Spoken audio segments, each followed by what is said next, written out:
ನಮಸ್ಕಾರ ಸ್ನೇಹಿತರೆ, ಗಾಯತ್ರಿ ಹಾಬೀಸ್ ಚಾನಲ್ಗೆ ನಿಮಗೆಲ್ಲ ಸ್ವಾಗತ. ಸ್ನೇಹಿತರೆ, ಇವತ್ತಿನ ವ್ಲಾಗಲ್ಲಿ ಏನೆಲ್ಲ ಇದೆ ಅನ್ನೋದನ್ನು ನೋಡೋದಕ್ಕಿಂತ ಮುಂಚೆ ಹೊಸಬರಾಗಿದ್ದರೆ ಸಬ್ಸ್ಕ್ರೈಬ್ ಮಾಡಿ, ಪಕ್ಕದಲ್ಲಿರುವಂಥ ಬೆಲ್ಲೈಕಾನನ್ನು ಪ್ರೆಸ್ ಮಾಡಿ. ನಾನು ಮುಂದೆ ಹಾಕುವಂಥ ಎಲ್ಲ ವಿಡಿಯೋ ನೋಟಿಫಿಕೇಷನ್ ನಿಮಗೆ ಸಿಗತ್ತೆ.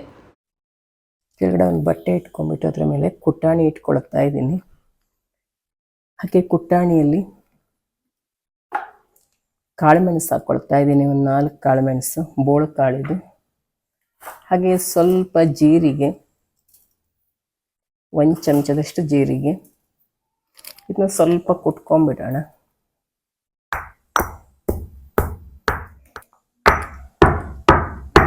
ಜೀರಿಗೆ ಮತ್ತು ಕಾಳುಮೆಣಸನ್ನ ಚೆನ್ನಾಗಿ ಕುಟ್ಕೊಂಡಿದ್ದೀನಿ. ಇದು ಈ ಥರ ಕುಟ್ಕೊಂಡಾಗ್ಲೇ ಒಳ್ಳೆ ಘಮ ಕೊಡುತ್ತೆ, ಹಾಗೆ ಹಾಕೋದಕ್ಕಿಂತ. ಅದಕ್ಕೋಸ್ಕರ ಕುಟ್ಕೊಂಡಿದ್ದೀನಿ. ಹಾಗೆ ಇವಾಗ ಕ್ಲೀನಾಗಿ ತೊಳೆದ ಸಿಪ್ಪೆ ಸಮೇತ ಬೆಳ್ಳುಳ್ಳಿಯನ್ನು 1 ಗಡ್ಡೆಯಷ್ಟು ಸೇರಿಸ್ಕೊಳ್ತಾ ಇದ್ದೀನಿ. ಹಾಗೆ ಹಸಿ ಶುಂಠಿ ಕ್ಲೀನಾಗಿ ತೊಳೆದು ಸಿಪ್ಪೆ ತೆಕ್ಕೊಂಡಿರುವಂಥದ್ದು 1 ಇಂಚಷ್ಟು ತಗೊಂಡಿದ್ದೀನಿ. ಹಾಗೆ ಹಸಿ ಮೆಣಸು 4 ಹಸಿ ಮೆಣಸಿನಕಾಯಿ ತಗೊಂಡಿದ್ದೀನಿ. ಇವಾಗ ಇವೆಲ್ಲವನ್ನ ಚೆನ್ನಾಗಿ ಕುಟ್ಕೊಳ್ಳೋಣ. ನಾನಿವತ್ತು ಗೋಧಿ ಕಡಿ ಪೊಂಗಲ್ ಮಾಡ್ತಾ ಇದ್ದೀನಿ. ಒಂಥರ ಚೆನ್ನಾಗಿರುತ್ತೆ ಗೋಧಿ ಕಡಿ ಪೊಂಗಲು. ಬೇರೆ ಬೇರೆ ಥರದ್ರಲ್ಲಿ ಮಾಡ್ಬೋದು ನಾವು ಪೊಂಗಲನ್ನು.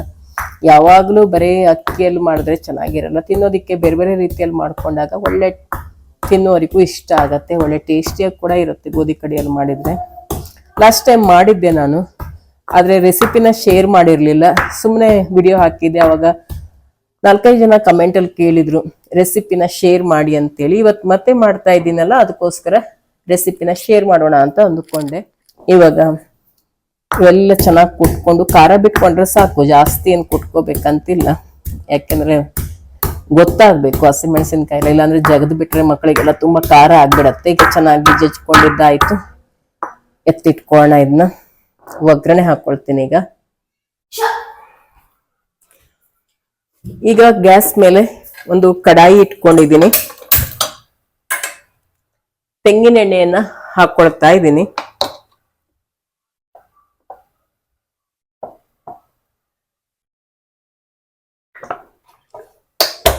ಒಂದು ಚಮಚದಷ್ಟು ಎಣ್ಣೆ ಹಾಕೊಂಡಿದ್ದೀನಿ. ಈಗ 1 ಚಮಚದಷ್ಟು ತುಪ್ಪ ಹಾಕೊಳ್ತೀನಿ. 1-2 ಚಮಚದಷ್ಟು ತುಪ್ಪ ಹಾಕೊಳ್ತೀನಿ. ಒಳ್ಳೆ ಟೇಸ್ಟ್ ಕೊಡತ್ತೆ ತುಪ್ಪ ಹಾಕೊಂಡ್ರೆ.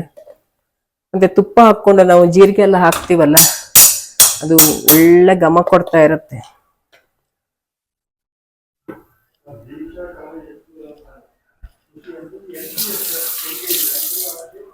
ಎಂತದು? ಹಾ, ಇವಾಗ ತುಪ್ಪ ಕೂಡ ಕರಗಿದೆ, ಎಣ್ಣೆ ಕೂಡ ಬಿಸಿ ಆಗಿದೆ. ಇದಕ್ಕೆ ನಾನು 1 ಲವಂಗ ಹಾಕೊಳ್ತಾ ಇದ್ದೀನಿ.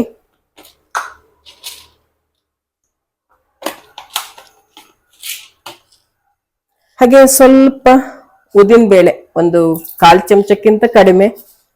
ಸ್ವಲ್ಪ ಸಾಸಿವೆ ಕಾಳು, ಸುಮ್ಮನೆ ಚಟಪಟ ಅಂತ ಹೇಳೋದಿಕ್ಕಷ್ಟೇ ಹಾಕೊಳ್ತಾ ಇದ್ದೀನಿ.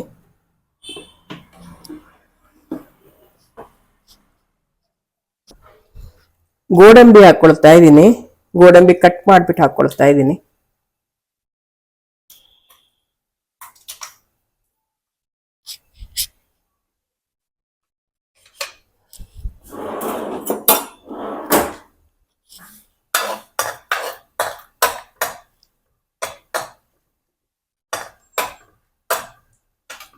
ಸ್ವಲ್ಪ ಒಗ್ಗರಣೆ ಚಟಪಟ ಅಂದ್ಲಿ.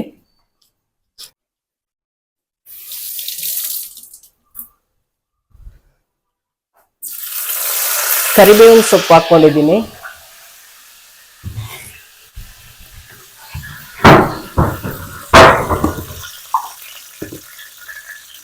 ಹಾಗೆ 1 ಬ್ಯಾಡಗೆ ಮೆಣಸನ್ನ ಕಟ್ ಮಾಡಿ ಹಾಕೊಳ್ತಾ ಇದ್ದೀನಿ.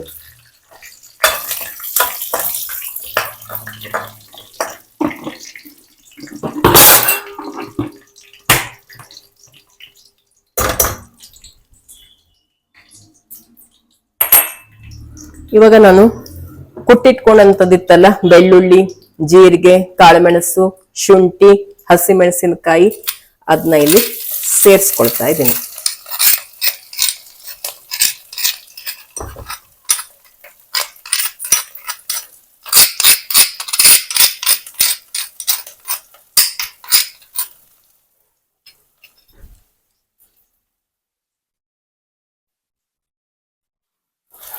ಹಾಗೆ ಇದನ್ನು ಕೂಡ ಸ್ವಲ್ಪ ಹುರ್ಕೊಳ್ತೀನಿ, ಹಸಿ ವಾಸನೆ ಹೋಗೋವರೆಗೆ ಸ್ವಲ್ಪ ಇದನ್ನ ಹುರ್ಕೊಂಡ್ರೆ ಸಾಕು, ಜಾಸ್ತಿ ಏನು ಹುರ್ಕೋಬೇಕಂತಿಲ್ಲ.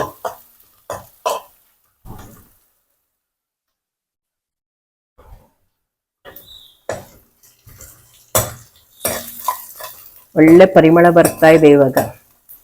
ಜೀರಿಗೆದು, ಬೆಳ್ಳುಳ್ಳಿ ಇವೆಲ್ಲ ಒಳ್ಳೆ ಘಮ ಕೊಡ್ತಾ ಇದೆ. ಸ್ವಲ್ಪ ಹಸಿ ವಾಸನೆ ಹೋಗೋವರೆಗೆ ಹುರ್ಕೊಂಡ್ರೆ ಸಾಕು, ಜಾಸ್ತಿ ಏನು ಹುರ್ಕೋಬೇಕಂತಿಲ್ಲ. ಹಾಗೆ ಇಲ್ಲಿ ಬೇಯಿಸಿಟ್ಕೊಂಡಿದ್ದೀನಿ ನೋಡಿ, ಹೆಸರು ಬೇಳೆ ಮತ್ತೆ ಗೋಧಿ ಕಡಿಯನ್ನ ಬೇಯಿಸಿಟ್ಕೊಂಡಿದ್ದೀನಿ. ಅರಿಶಿನ ಪುಡಿ ಮತ್ತೆ ಒಂಚೂರು ಎಣ್ಣೆ ಹಾಕಿ ಬೇಯಿಸ್ಕೊಂಡಿದ್ದೀನಿ, ಒಂದು 2-3 ಹನಿಯಷ್ಟು ಎಣ್ಣೆ ಅಷ್ಟೇ. ಚೆನ್ನಾಗಿ ಬೆಂದಿದೆ. ಇವಾಗ ಇದಕ್ಕೆ ಬೇಯಿಸಿಟ್ಕೊಂಡಿರೋದನ್ನ ಸೇರಿಸ್ಕೊಳ್ಳೋಣ.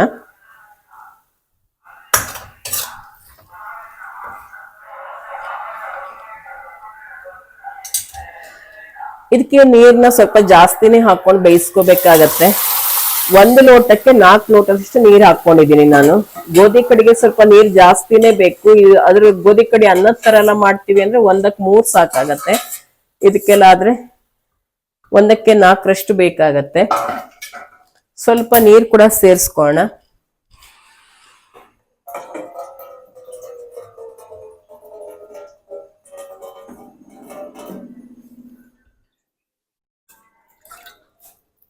ಸ್ವಲ್ಪ ನೀರು ಹಾಕೊಳ್ತಾ ಇದ್ದೀನಿ.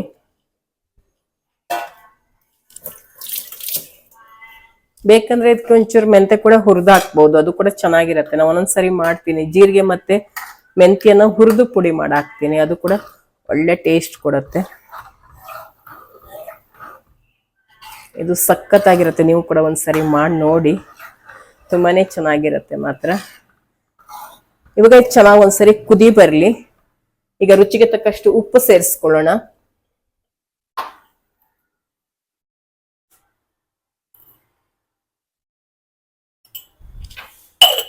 ಹಾಗೆ ಸ್ವಲ್ಪ ಇಂಗಿನ ಪುಡಿ ಕೂಡ ಹಾಕ್ತಾ ಇದ್ದೀನಿ.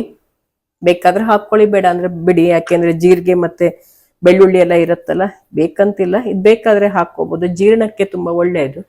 ಬೆಳ್ಳುಳ್ಳಿ ಜೀರಿಗೆ ಕೂಡ ಜೀರ್ಣಕ್ಕೆ ತುಂಬಾ ಒಳ್ಳೆಯದೇನೆ.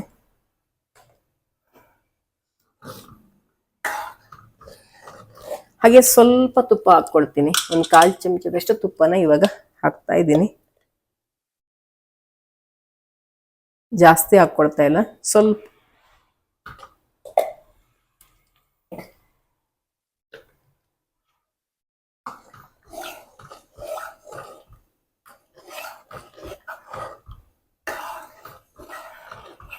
ಲಾಸ್ಟ್ ಟೈಮ್ ಮಾಡಿದಾಗ ನಾನು ರೆಸಿಪಿನ ಶೇರ್ ಮಾಡಿರ್ಲಿಲ್ಲ, ಸುಮ್ಮನೆ ಮಾಡಿರೋದು ತೋರಿಸಿದ್ದೆ. ಅದಕ್ಕೋಸ್ಕರ ಕೆಲವರು ಕೇಳಿದ್ರಲ್ವಾ, ಅದಕ್ಕೆ ಈ ಸರಿ ರೆಸಿಪಿನ ಶೇರ್ ಮಾಡೋಣ ಅಂತ ಅನ್ನಿಸ್ತು.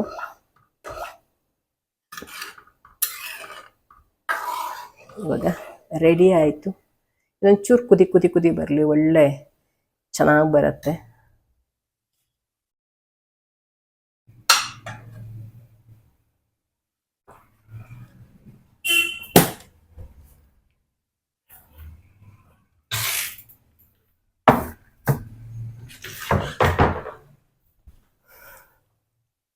ಕುದಿ ಬರೋದಕ್ಕೆ ಸ್ಟಾರ್ಟ್ ಆಯಿತು.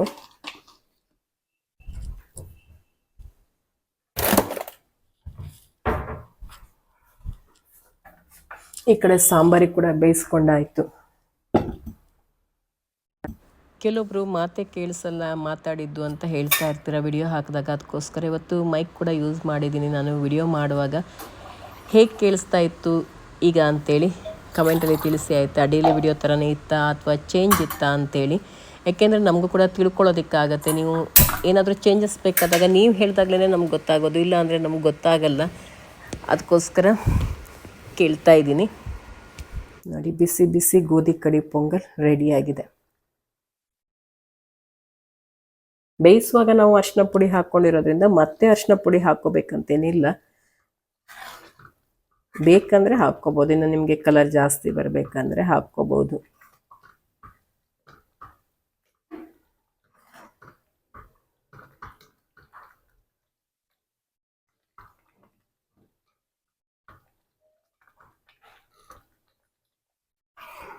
ಇದಕ್ಕೆ ಖಾರಕ್ಕೆ ನಾವು ಹಸಿಮೆಣಸಿನ್ಕಾಯಿ, ಒಣಮೆಣಸಿನ್ಕಾಯಿ, ಕಾಳುಮೆಣಸು ಎಲ್ಲನೂ ಹಾಕ್ಕೊಂಡಿರ್ತೀವಿ. ಸಖತ್ತಾಗಿರುತ್ತೆ ಮಾತ್ರ. ಆಯ್ತು, ಇವಾಗ ಉರಿ ತೆಗೆದು ಬಿಡೋಣ. ಇದ್ರ ಜೊತೆಗೆ ಮಜ್ಜಿಗೆ ಕೂಡ ಹಾಕ್ಕೊಂಡು ತಿನ್ಬಹುದು. ಮೊಸರನ್ನ, ಮಜ್ಜಿಗೆ ಎಲ್ಲ ಮೊಸರು ಜೊತೆಗೆ ಚೆನ್ನಾಗಿರುತ್ತೆ ಇದು. ಇಲ್ಲ ಹಾಗೇನು ತಿನ್ಬಹುದು, ಅಥವಾ ಹುಣಸೆ ಹಣ್ಣು ಗೊಜ್ಜು ಮಾಡಿಕೊಂಡು ಅದ್ರ ಜೊತೆ ಕೂಡ ತಿನ್ಬಹುದು.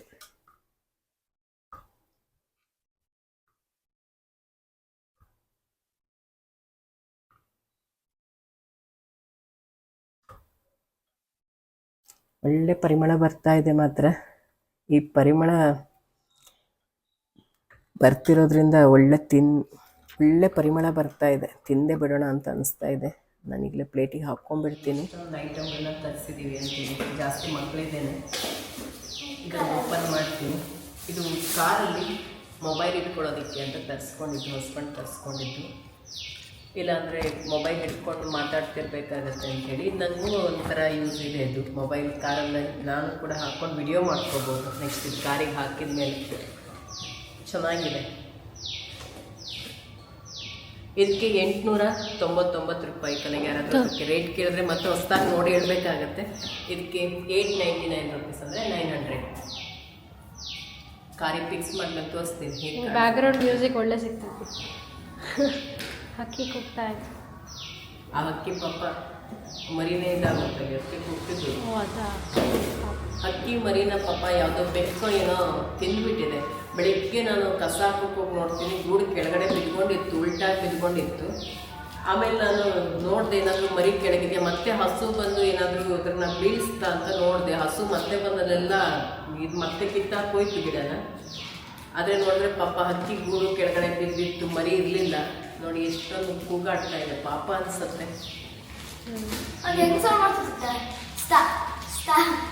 ಆ ತಾಯಿನೂ ಎಷ್ಟಾಗ್ತಿದೆ ಪಾಪ ಹಕ್ಕಿ. ಇದು ಶೂ, ಇದು 1099 ರುಪೀಸ್. ಇದಕ್ಕೆ 2000 ಪ್ಲಸ್ ಇವನ್ ಡೆಲಿವರಿ ಚಾರ್ಜಸ್ ಇರ್ತವೆ. ಅಪ್ಪ ಯಾವುದೋ ಒಂದು ಸ್ಯಾಡಲ್ಸ್ ಆರ್ಡರ್ ಮಾಡಿರ್ತೀವಿ. ಹಾಂ, ಇನ್ನೂ ಬಂದಿದ್ದಿಲ್ಲ ಕೇಳ್ತಿ. ಇದು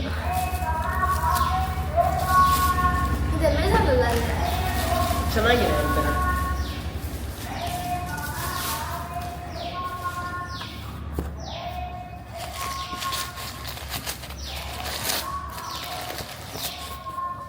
ಲೆದರ್ ಇದೆ.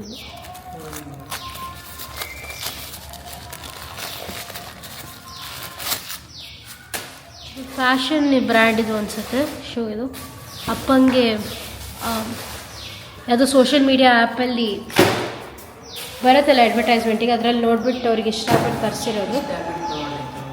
ಒಂಥರ ಚೆನ್ನಾಗಿದೆ, ಸಖತ್ತಾಗಿದೆ. ಲೇಡೀಸದು ಈ ಥರ ಏನಾದರೂ ಇದ್ದರೆ ನಾನು ತಗೋಬೇಕು, ನನಗೂ ಇಷ್ಟ ಆಯಿತು. ಆಮೇಲೆ ನೋಡಿ, ಇದು ಶೇಡ್ ನೆಟ್. ಇದು ಗಾರ್ಡನ್ ಮಾಡೋದಕ್ಕೆ ಅಂತ ತರಿಸಿದ್ದು ಸೈಟಲ್ಲಿ. ನಮ್ಮದೊಂದು ಸೈಟ್ ಇದೆ, ಅಲ್ಲಿ ಗಾರ್ಡನ್ ಮಾಡೋಣ ಅಂತ ತರಿಸಿದ್ದು. ಇದು ನೋಡಿ ತರಿಸ್ತೀನಿ ಹೇಗಿದೆ ಅಂತೇಳಿ.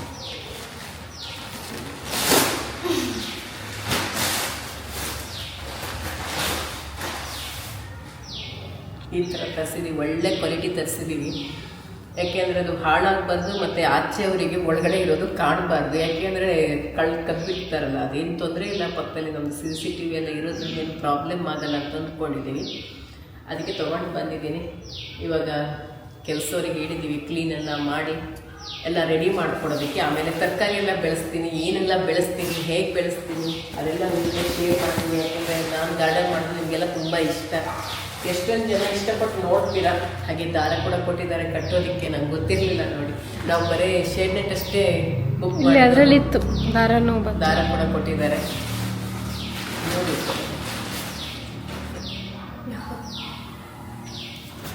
ಅದು ಕಟ್ಟುವಾಗಲೂ ಕೂಡ ತೋರಿಸ್ತೀನಿ. ನಾವೇ ಕಟ್ಟಬೇಕು ಅಂತ ಪ್ಲ್ಯಾನ್ ಮಾಡ್ಕೊಂಡು. ಗಡಿಯೆಲ್ಲ ಎಷ್ಟು ಚೆನ್ನಾಗಿ ಓದಿದ್ದ, ಈಗ ಸುತ್ತಲೂ ಎಷ್ಟು ಚೆನ್ನಾಗಿ ಓದಿದ್ದ, ಮಸ್ತಿದ್ದು, ಚಂದ ಇದೆ. ಈ ಕೆಲವು ಶೇಡ್ ನೆಟ್ ತಗೊಂಡ್ರೆ ಹಿಂಗೆಲ್ಲ ರೆಡಿ ಮಾಡಿ ಇಟ್ಟಿರ್ತೀವಿ ನಾವು, ಸಾದಾ ಇರುತ್ತೆ. ಇದು ಕಾಸ್ಟ್ಲಿ ಆಗತ್ತದಕ್ಕಾಗಿ ಎಲ್ಲ ರೆಡಿ ಇದೆ. ಇದಕ್ಕೆ 2500. ಇದಕ್ಕೆ 10 ಮೀಟ್ರ್ ಇದೆ. ನನ್ನ ಸಾಫ್ಟ್ ಬೋರ್ಡ್ ಯಾವುದ್ರಲ್ಲಿ ದೊಡ್ಡ ಸೈಟ್ ಆಗಿರೋದ್ರಿಂದ ಜಾಸ್ತಿನೇ ಬೇಕು. ಗಿಡದ ಕೆಳಗಡೆ ಬಿದ್ದಿರೋ ಈ ಖಾಲಿ ಗೂಡನ್ನು ನೋಡಿದಾಗ ತುಂಬಾ ಬೇಜಾರಾಯಿತು ಮಾತ್ರ. ಪಾಪ ಈ ಹಕ್ಕಿ ಗೂಡಲ್ಲಿ ನಿನ್ನೆ ಮಾತ್ರ 2 ಮರಿಗಳಿತ್ತು. ಆ ಮರಿಗೋಸ್ಕರ ಅದು ಯಾರಿಗೂ ಆ ಕಡೆ ಈ ಕಡೆ ಹೋಗೋಕ್ಕೂ ಕೂಡ ಕೊಡ್ತಾ ಇರಲಿಲ್ಲ.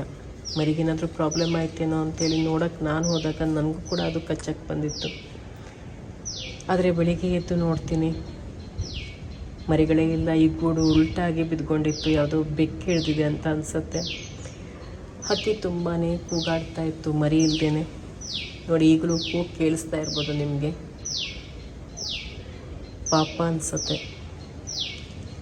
ಮರಿಗಳನ್ನು ಕಳ್ಕೊಂಡಿರೋ ತಾಯಿ ನೋವು ಹೇಗಿರುತ್ತೆ ಅಲ್ವಾ. ನೋಡಿ ಎಷ್ಟು ಚೆನ್ನಾಗಿ ಅದು ಗೂಡು ಕಟ್ಟತ್ತೆ ಅಂತೇಳಿ. ತನ್ನ ಒಂದು ಚುಂಚಿಂದನೇ ಎಷ್ಟು ಚೆನ್ನಾಗಿ ಗೂಡು ರೆಡಿ ಮಾಡ್ಕೊಂಡಿರುತ್ತೆ. ಅದು ಮರಿಯನ್ನು ಮೊಟ್ಟೆ ಹಾಕೋಕ್ಕಿಂತ ಮುಂಚೆ ತನ್ನ ಮರಿಗಳಿಗೆ ರಕ್ಷಣೆಗಾಗಿ ತುಂಬಾ ಚೆನ್ನಾಗಿ ಮಾಡ್ಕೊಂಡಿರುತ್ತೆ. ಮೊದಲು ಈ ಗೂಡಿರೋದು ಯಾವುದಕ್ಕೂ ಕೂಡ ಕಾಣಿಸ್ತಿರ್ಲಿಲ್ಲ ಬೆಕ್ಕಿಗೆಲ್ಲ. ಆದರೆ ಹಸು ಬಂದು ಗಿಡನೆಲ್ಲ ಹಾಳು ಮಾಡಿಬಿಡ್ತಲ್ಲ, ಆವಾಗ ಇದು ಎದ್ದು ಕಾಣಿಸ್ತಾ ಇತ್ತು. ಇಲ್ಲಾಂದರೆ ಬೆಕ್ಕು ಮುಡ್ತಾ ಇರಲಿಲ್ವೋ ಏನೋ. ಆ ಅಮ್ಮನ ನೋವು ನೋಡೋದಕ್ಕೆ ತುಂಬಾ ಬೇಜಾರಾಗುತ್ತೆ. ಯಾಕೆಂದರೆ ನಾವು ಕೂಡ ಅಮ್ಮನೇ ಅಲ್ವಾ. ಮಕ್ಕಳನ್ನು ಕಳ್ಕೊಂಡಿರೋ ತಾಯಿ ನೋವೇನೇನೋದು ತಾಯಿಗೆ ತಾನೇ ಗೊತ್ತಾಗೋದು. ಓಕೆ, ಹಾಗಾದರೆ ಈ ವಿಡಿಯೋನ ಇಲ್ಲಿಗೆ ಮುಗಿಸ್ತಾ ಇದ್ದೀವಿ. ಹೊಸಬ್ರಾಗಿದ್ದರೆ ಸಬ್ಸ್ಕ್ರೈಬ್ ಮಾಡಿ, ಶೇರ್ ಮಾಡಿ, ಹಾಗೆ ಒಂದು ಲೈಕ್ ಮಾಡಿ. ಟಾಟಾ. ಆ ಖುಷಿ ಮುಖ ತೋರಿಸ್ತಾ ಇಲ್ಲ ಅವಳು. ನಾನು ಕ್ಯಾಮ್ರಾಮ್ಯಾನ್.